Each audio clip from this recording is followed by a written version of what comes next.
Evangelho de João, capítulo 4, versículos 1 a 19, nos diz assim: Quando, pois, o Senhor veio a saber que os fariseus tinham ouvido dizer que ele, Jesus, fazia e batizava mais discípulos que João, se bem que Jesus mesmo não batizava, e sim os seus discípulos, deixou a Judéia, retirando-se outra vez para a Galiléia.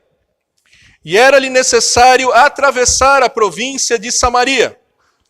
Chegou, pois, a uma cidade samaritana, chamada Sicar, perto das terras que Jacó dera a seu filho José. Estava ali a fonte de Jacó. Cansado da viagem, assentara-se Jesus junto à fonte, por volta da hora sexta. Nisto veio uma mulher samaritana tirar água. Disse-lhe Jesus: Dá-me de beber, pois seus discípulos tinham ido à cidade para comprar alimentos. Então lhe disse a mulher samaritana: Como, sendo tu judeu, pedes de beber a mim, que sou mulher samaritana? Porque os judeus não se dão com os samaritanos. Replicou-lhe Jesus: Se conheceras o dom de Deus e quem é que te pede, dá-me de beber, tu lhe pedirias e ele te daria água viva. Respondeu-lhe ela: Senhor, tu não tens com que tirar, e o poço é fundo. Onde, pois, tens água viva? És tu, porventura, maior do que Jacó, o nosso pai, que nos deu o poço, do qual ele mesmo bebeu, e bem assim seu filho e seu gado? Afirmou-lhe Jesus: Quem beber dessa água tornará a ter sede.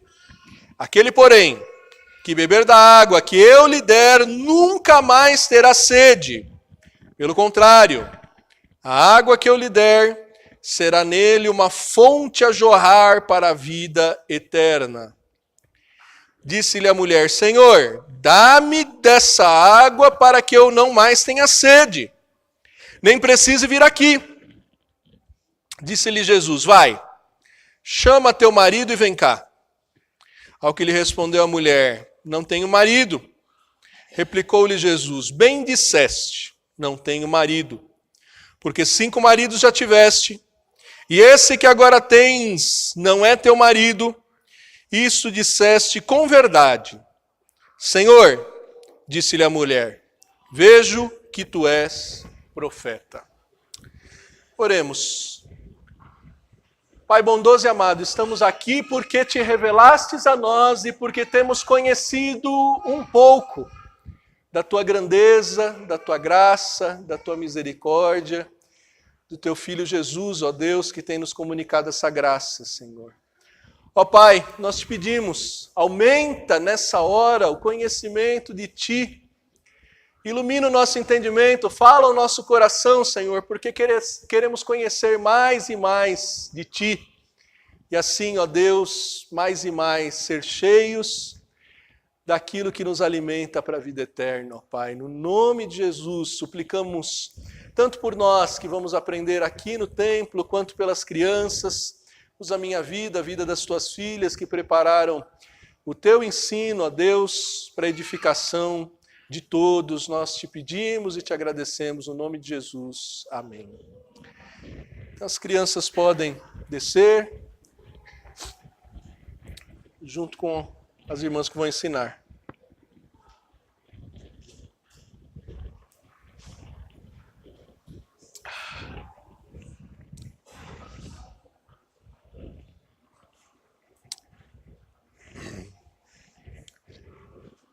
Alguma vez você já teve vontade de ser famoso? Você já teve vontade de ser conhecido? Eu estou meio com medo com esse negócio dos irmãos gravar mensagem todo domingo aqui. Aumenta a responsabilidade. Mas se for para ficar conhecido pela proclamação da palavra, por fidelidade à palavra, que Deus nos ajude.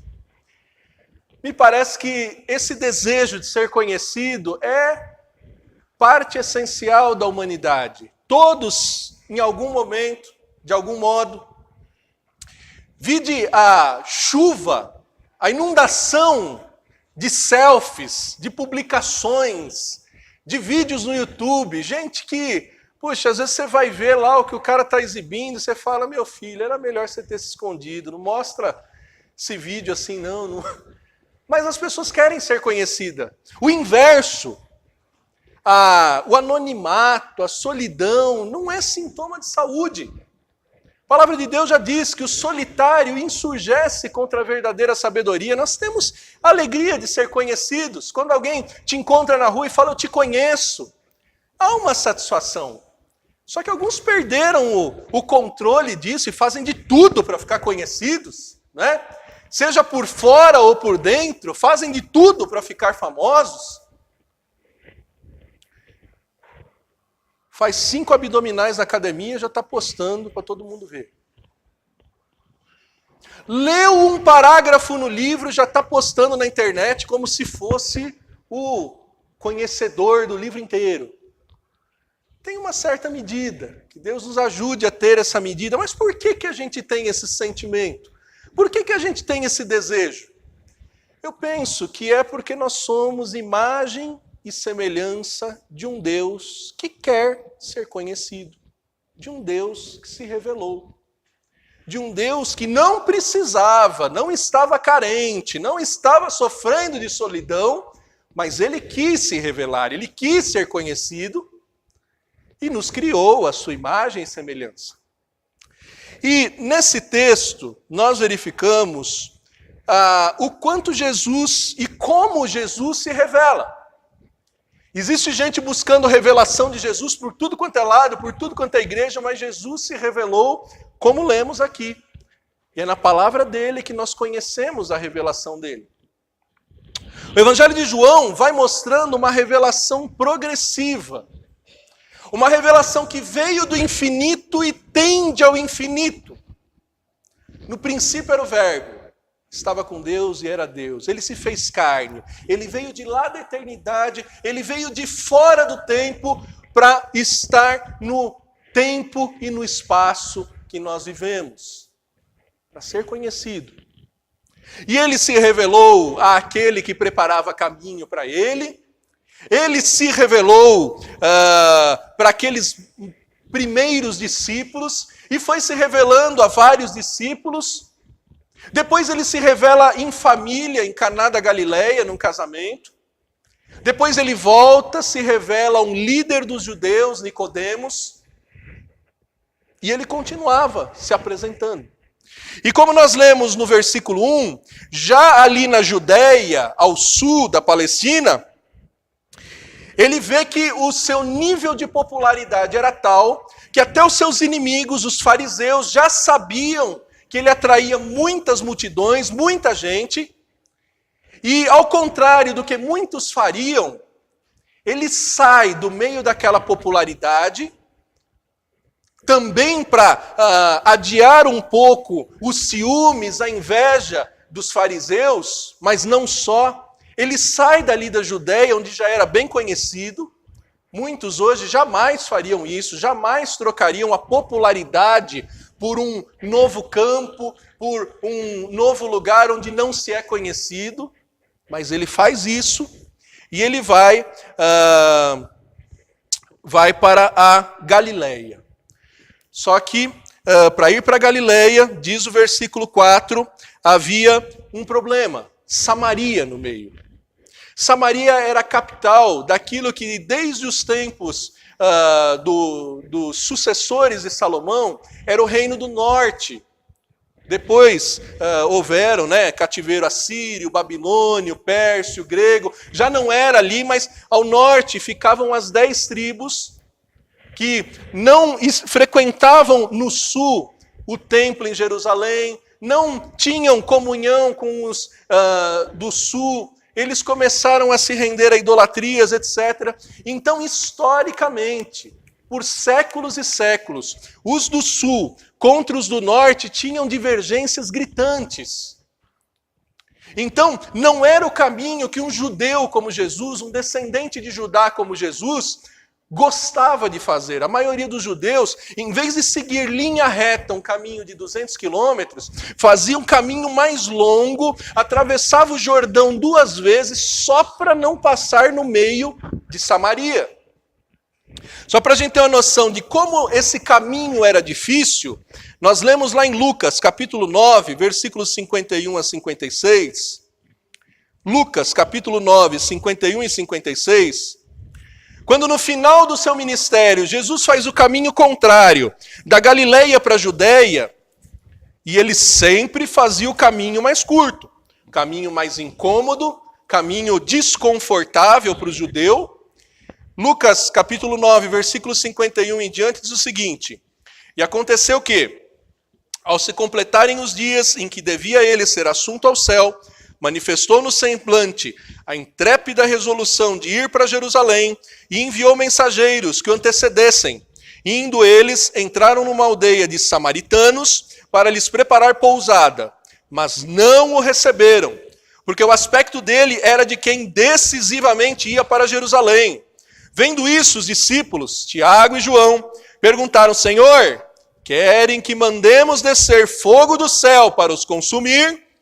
Jesus, porém, voltando-se, os repreendeu e disse: Vós não sabeis de que espírito sois, pois o Filho do Homem não veio para destruir as almas dos homens, mas para salvá-las, e seguiram para outra aldeia. Então veja, no final do ministério, de novo, Jesus volta por Samaria, como em João 4, ele foi por Samaria, e chegando em Samaria, ele chega naquela cidade que lemos no início da liturgia, aquela cidade onde Jacó erigiu um altar como memorial da graça de Deus no seu encontro com Esaú, quando ele ali foi poupado por Esaú, quando ali ele pôde se reconciliar com Esaú. Jesus chega exatamente naquele lugar onde mais tarde o Jacó, que tinha se reconciliado com Esaú naquele lugar, ele dá aquela porção toda para os descendentes de José. Ele doa aquele lugar para Efraim e para Manassés. Então veja, ali era um lugar muito conhecido e até disputado dos samaritanos e dos judeus, porque de longa data Jacó teve experiências ali com Deus, teve experiências da bênção de Deus. Mas Jesus chega ali, nessa viagem longa, sem muitos recursos. Hoje para nós seria uma viagem curta, né? Quem sabe ir daqui a Taubaté, ir daqui, sei lá, a Itanhaém, mas a pé, no sol. Então ele chega, diz o texto, na hora sexta. Hora sexta, os judeus contavam a hora a partir das 6 da manhã. Então 6 da manhã, primeira hora, 7 da manhã, segunda hora, Jesus chega ali meio-dia, no pico do sol. E Jesus chega ali naquela fonte. Ele chega ali naquele lugar famoso, era um ponto conhecido. Queridos, essa primeira parte dessa narrativa nos mostra que Jesus se revela de propósito, intencionalmente. Jesus saiu da Judéia porque quis. Jesus foi pelo caminho mais indesejado para um judeu porque quis. Jesus rompeu a barreira do conforto, rompeu a barreira do mercado, podemos dizer, deixou ali onde ele era conhecido para ir onde ele não era conhecido. Jesus rompeu a barreira da cultura. Versículo 9 diz aquela mulher que ele encontrou: poxa, judeus e samaritanos não se dão. Ela estranha que ele peça um copo d'água porque o judeu não colocava o seu copo na mesma mesa que um samaritano. Quanto menos beber água no mesmo copo que um samaritano. Jesus rompe essas barreiras sociais, né? Nós vamos falar daqui a pouco sobre o diálogo com uma mulher num lugar público. Tudo isso de propósito, intencionalmente. de livre e espontânea vontade. Isso nos ensina, queridos, antes de mais nada, que Jesus se revela intencionalmente. O que isso quer dizer, queridos? Jesus, ele quer ser conhecido. Jesus, ele não mediu esforços para ser conhecido. A exemplo de Deus que veio até o jardim do Éden, quando Adão e Eva já tinham caído, Jesus veio do trono, veio do alto para essa terra. E nessa terra andou pelos lugares mais desconfortáveis, lidou com as situações mais desconfortáveis, porque ele quer ser conhecido. João, capítulo 1, versículo 11, registra que ele veio para o que era seu e os seus não receberam. Versículo 14, o Verbo se fez carne, habitou entre nós, cheio de graça e de verdade, vimos a sua glória, glória como do unigênito do Pai.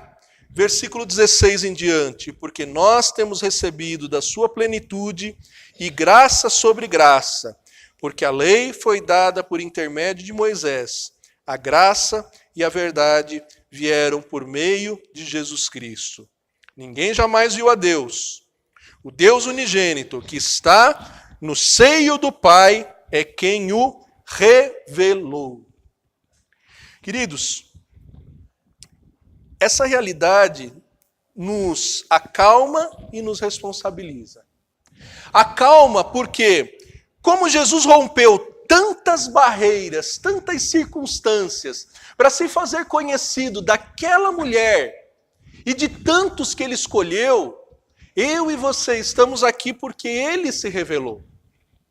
Você não veio buscar conhecimento dele sem que antes ele tivesse ido até você, te despertado a curiosidade, te despertado a fé, te chamado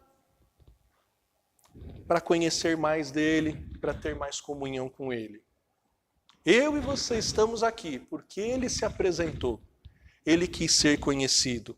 E ele segue no Evangelho de João aquela rota que ele deu para os discípulos seguirem quando ele foi assunto. Jerusalém, Judeia, Samaria, confins da terra.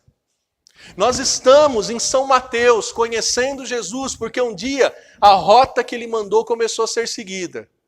Jerusalém, Judeia, Samaria, confins da terra. E ele continua mandando outros nos confins da terra fazê-lo conhecido. Ele manda eu e você ser imitador dele, como Paulo foi, revelá-lo e torná-lo conhecido.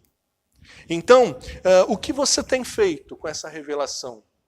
Você tem buscado, você tem valorizado, você tem se enchido dessa revelação?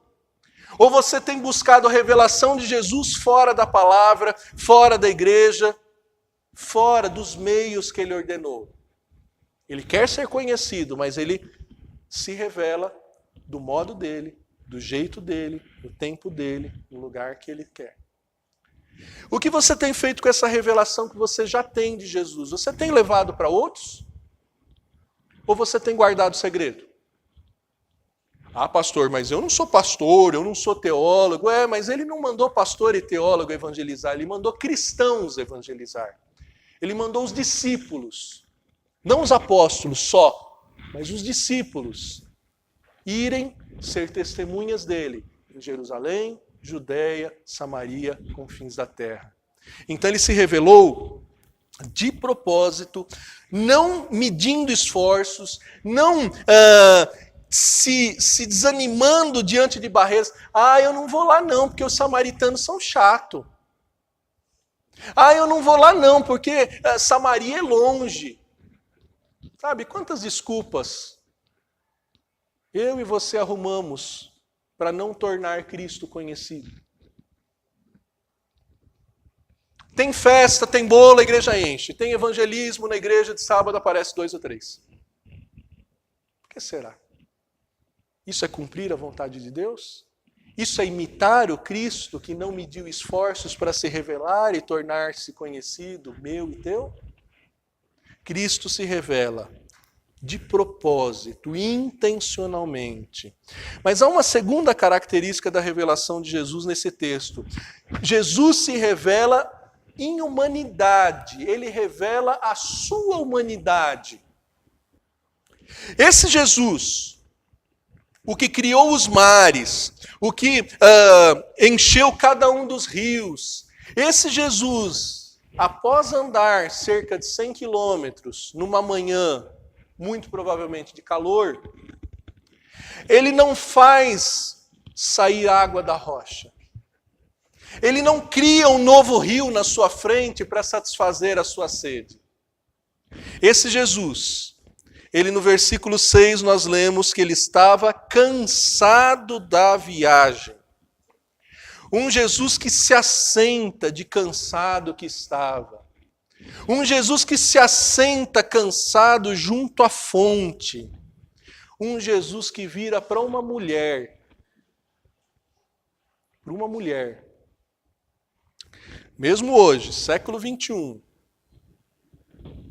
Tem muito cabra que se diz macho, que não se humilha para pedir um vale-transporte para a esposa.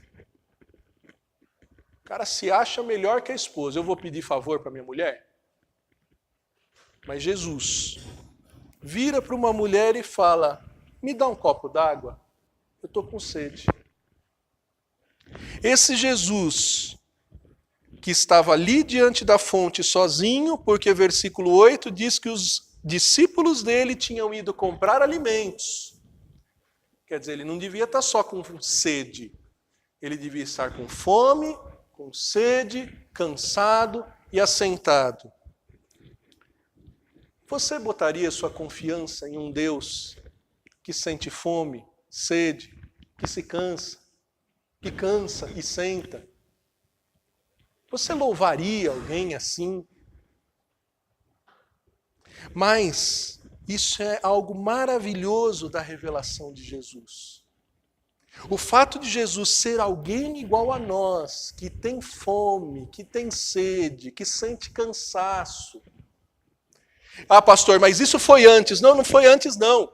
O Jesus ressurreto e glorificado é humano. Veja comigo Lucas 24, 39 a 43. Lucas 29, 34 a 43.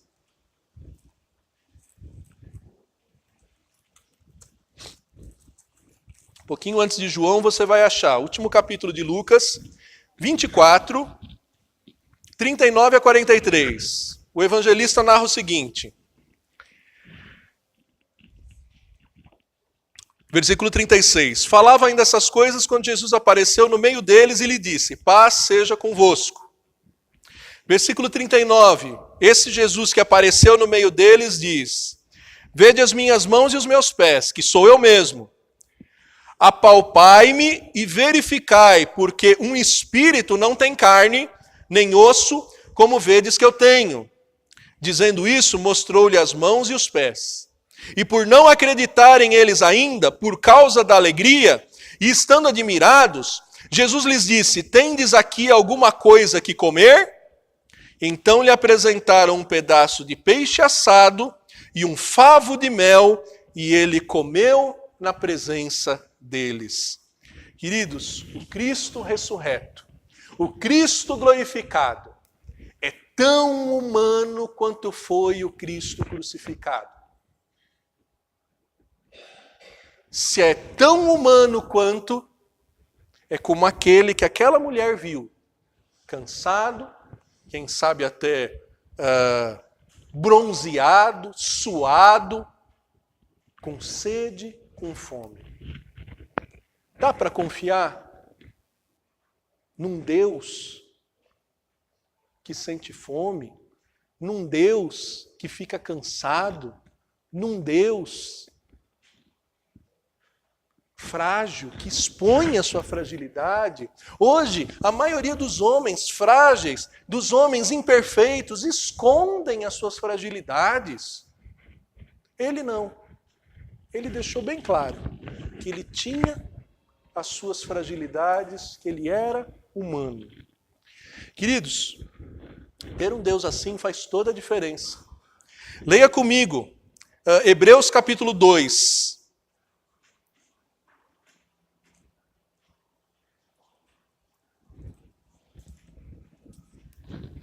Hebreus capítulo 2 diz o seguinte, a partir do versículo 5. Pois não foi a anjos que sujeitou o mundo que há de vir, sobre o qual estamos falando. Antes, alguém, em certo lugar, deu pleno testemunho dizendo que é o homem que dele te lembres, ou o filho do homem que o visites, fizeste-o por um pouco, menor do que anjos, de glória e de honra o coroaste, e o constituíste sobre as obras das suas mãos. Todas as coisas sujeitastes debaixo dos seus pés. Ora, desde que lhe sujeitou todas as coisas, nada deixou fora do seu domínio. Agora, porém, ainda não vemos todas as coisas a ele sujeitas. Vemos, todavia, aquele que, por um pouco, tendo sido feito menor do que anjos, Jesus, por causa do sofrimento da morte, foi coroado de glória e de honra, para que, pela graça de Deus, provasse a morte por todo homem. Ele precisava ser igual a mim e a você, com fome, com sede, com cansaço, para sentir dor como eu e você sentimos na cruz e ser um substituto perfeito naquela cruz. Conhecer a humanidade de Jesus fundamenta nossa fé no sacrifício perfeito de alguém que sofreu no nosso lugar. Ele precisava ser humano para aquele sacrifício ser de verdade, não ser de mentirinha, não ser um fantasma, não ser uma ilusão. Era um homem de verdade, sangrando de verdade. Ninguém ficou questionando no Facebook naquela época, cadê o sangue? Que nem ficaram essa semana. Ali foi de verdade. Foi de verdade. E mais, querido, para que ele precisava ser igual a nós? Continua lendo o texto. Versículo 10. Porque convinha que aquele, por cuja causa e por quem todas as coisas existem, conduzindo muitos filhos à glória, aperfeiçoasse por meio de sofrimentos o autor da salvação dele, pois tanto que santifica como que são santificados, todos vêm um só. Por isso é que ele não se envergonha de lhes chamar irmãos. Ele precisava ser igual a nós, para que nós fôssemos da família dele. Ele precisava se tornar homem, para que nós tivéssemos o mesmo pai que ele. Ele precisava sentir fome, cansaço, dor, para que um dia ele olhasse e dissesse: vocês são da mesma família que eu, vocês são meus irmãos. Tem algo mais, continua lendo aí Hebreus 12, né? Dizendo: a meus irmãos declarei o teu nome, cantarei louvores no meio da congregação, e outra vez eu porei a minha confiança. E ainda, eis aqui estou, e os filhos que Deus me deu. Visto, pois, que os filhos têm participação comum da carne e do sangue, destes também ele igualmente participou, para que por sua morte destruísse aquele que tem poder da morte, a saber, o diabo, e livrasse todos que pelo pavor da morte estavam sujeitos à escravidão da vida. Ele precisava ser de carne e osso para tirar o meu e o teu medo de morrer. Porque ele substituiu a mim e a você na cruz. E agora você não precisa temer o seu encontro com o justo juiz. E que mais? Versículo 16. Pois ele evidentemente não socorre anjos, mas socorre a descendência de Abraão. Pois ele mesmo, por isso mesmo, convinha que em todas as coisas se tornasse semelhante aos irmãos para ser misericordioso e fiel sumo sacerdote nas coisas referentes a Deus e para fazer propiciação pelos pecados, pois naquilo que ele mesmo sofreu, tendo sido tentado, é poderoso para socorrer os que são tentados. Ele tinha que ser humano. Ele tinha que sentir fome, sede, cansaço, para ser um intercessor, um mediador perfeito diante do justo juiz. É difícil quando às vezes a gente vai lá no trabalho, você vai falar para o teu chefe algum problema, mas às vezes você já vai no meio do caminho falando, não adianta eu falar para ele não vai entender, ele nunca passou por isso. Ele nunca pegou a aricanduva lotada. Ele nunca soube o que era o salário terminar antes de terminar o mês. Não adianta eu falar para o meu chefe que eu estou precisando de dinheiro, porque ele não sabe o que é isso. Não sei se você já teve que lidar com alguém assim, muito diferente de você, pedir ajuda para alguém que você fala, ele não vai entender o que eu estou passando. A revelação da humanidade de Jesus nos dá certeza de que quando ele intercede por nós diante do Pai, ele intercede com a nossa experiência, dizendo, Pai, eu sei o que eles estão passando. Pai, socorre eles porque eu sei o quanto dói. Pai, não os deixe cair em tentação porque eu sei o que é tentação. A revelação da humanidade de Jesus é fundamental, é essencial. Acreditar em um Jesus, conhecer um Jesus que não ficava cansado, com fome, com sede, é acreditar num Jesus incompleto, num Jesus pela metade. É ter metade de um Salvador. E com meia salvação ninguém vai para o céu. Com meia salvação todo mundo vai para o inferno. E a terceira característica da revelação de Jesus nesse texto é que ele se revela voluntariamente, ele se revela humanamente e ele se revela divino. Ele não apenas revela a sua humanidade, a sua fragilidade como homem, mas ele revela o seu poder como Deus. Quando aquela mulher começa a interagir com ele, estranha que um homem ao meio-dia se dirigisse a uma mulher, só essa conversa ao meio-dia já podia terminar em pena de morte. Porque se ela tivesse marido, e houvesse alguma testemunha ali denunciando eles, já era adultério e podia acabar em apedrejamento. Mas não apenas isso, samaritana que diz, poxa, você vai beber no mesmo copo que eu? Você vai usar o mesmo vasilhame que eu? Aí Jesus começa a revelar sua divindade, dizendo, mulher, se você soubesse quem está te pedindo um copo d'água, você pediria, e ele te daria rios de água viva. Rios de água viva, né? Ele te daria água viva, água que se move. Não é água parada, não é água suja, é água nova, água em movimento. E aí ela, ainda não entendendo que estava diante do Filho do Homem, aquele que tem todo o domínio, ela ainda meio que zomba e diz, espera aí, você não tem nem copo, você não tem nem balde, como é que você quer me oferecer algo? Você é maior do que Jacó que deu o poço? Mal ela sabia que ela estava diante do anjo com quem Jacó lutou e com quem Jacó não se soltou até que fosse abençoado. E depois que ele foi abençoado, de culpado perseguido, de alguém que não conseguia resolver os seus problemas, ele se torna aquele abençoado no lugar do seu irmão.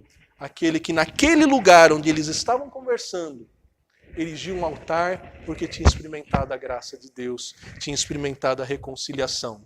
E aí a conversa segue, versículo 13, né?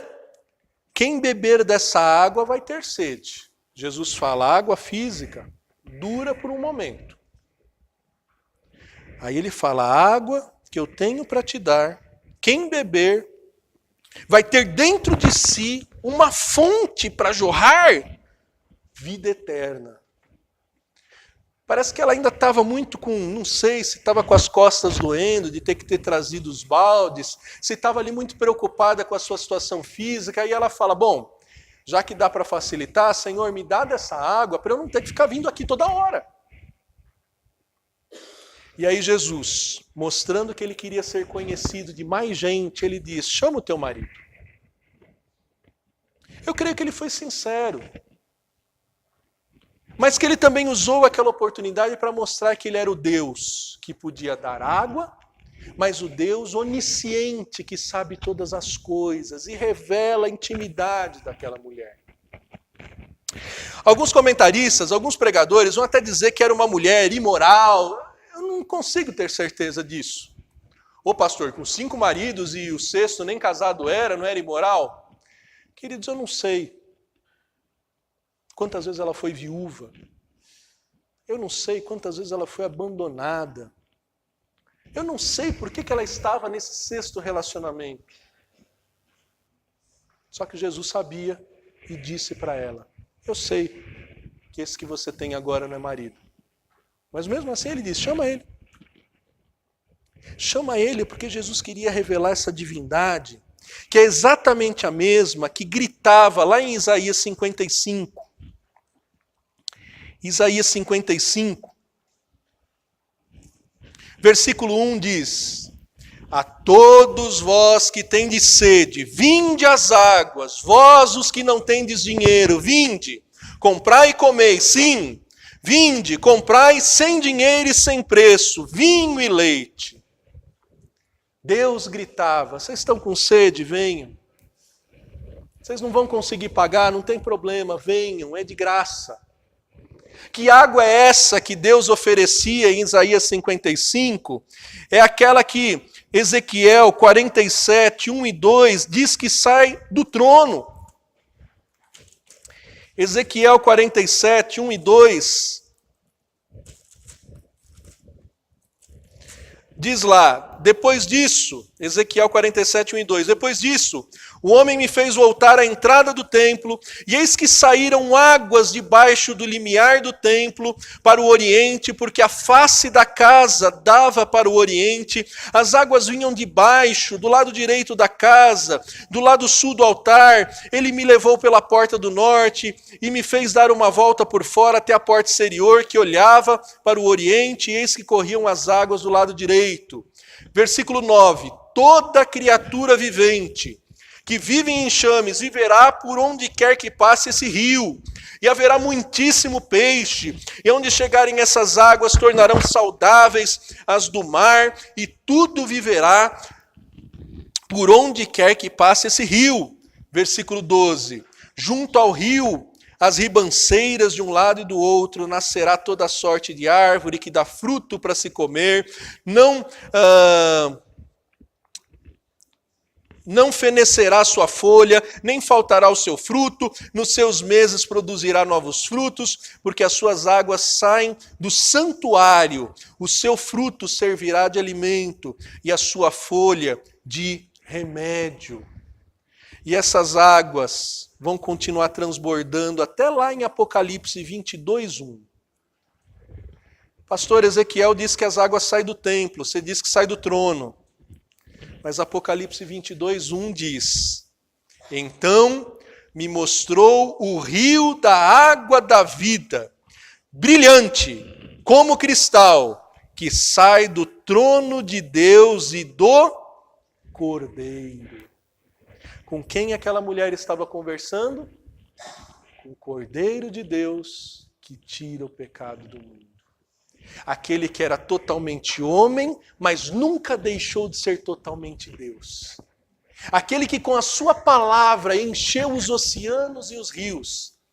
E aquele que com a sua palavra, lá em João capítulo 7, prometia encher a igreja com o Espírito Santo.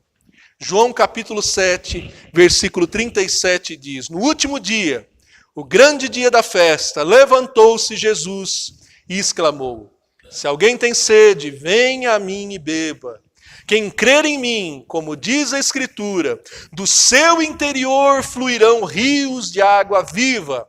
Isto ele disse com respeito ao Espírito, que haviam de receber os que nele crescem, pois o Espírito até aquele momento não fora dado, porque Jesus não havia sido ainda glorificado. Jesus se revelou de propósito para aquela mulher. Jesus não tomou os impedimentos, as barreiras como motivo para não chegar até aquela mulher, não se apresentar até aquela mulher, ao marido daquela mulher e a quem aquela mulher apresentasse.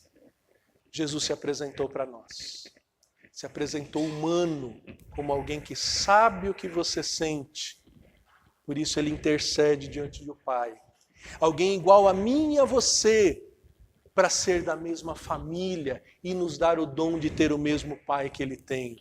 Mas Jesus se apresentou como Todo-Poderoso, que sabe todas as coisas. Sabe como está o teu casamento, como está a tua família, sabe exatamente do que você precisa. E Ele tem infinita solução jorrando do seu trono para a tua vida.